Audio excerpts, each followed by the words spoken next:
আজকে আমরা দেশনেত্রী বেগম খালেদা জিয়া এবং শহীদ প্রেসিডেন্ট জিয়াউর রহমানের মাজার জিয়ারত করতে এসেছি। আমরা দেশনেত্রী বেগম খালেদা জিয়াকে রাজনীতিতে আমরা পেয়েছিলাম।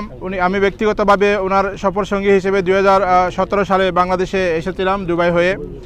ওনার যে রাজনৈতিক যে ওনার দেশের জন্য যে কষ্ট উনি করে গেছেন, দেশকে আপসহীন নেত্রী হিসেবে উনি ভূষিত হয়েছিলেন, হাসিনার সকল ষড়যন্ত্রকে নস্যাৎ করে দেশের জনগণকে সাথে নিয়ে উনি একক প্রচেষ্টায় এই দেশকে ষড়যন্ত্রের হাত থেকে এবং ঔপনিবেশিক অন্যান্য দেশের ষড়যন্ত্রের হাত থেকে রক্ষা করেছিলেন, যার কারণে দেশের মানুষ ওনাকে আপসহীন নেত্রী হিসেবে চিনে। আজকে উনি আমাদের মাঝে নেই। আমরা ওনার আত্মার মাগফিরাত কামনা করি, আল্লাহ ওনাকে বেহেশত নসিব করুক, এই দোয়া করি।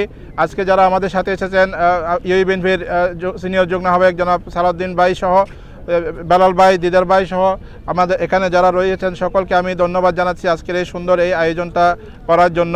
সকলের প্রতি আমি কৃতজ্ঞতা জানাচ্ছি এবং পরিশেষে দেশনায়ক তারেক রহমান ইনশাআল্লাহ আজকে এবং আগামীতে প্রধানমন্ত্রী হিসেবে শপথ গ্রহণ করবেন।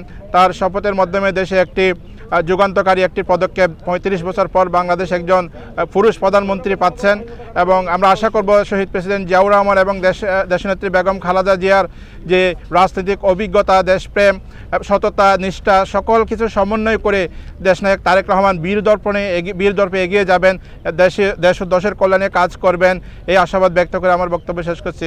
খুদা হাফেজ। বাংলাদেশ জিন্দাবাদ। বাংলাদেশ জাতীয়তাবাদী দল জিন্দাবাদ।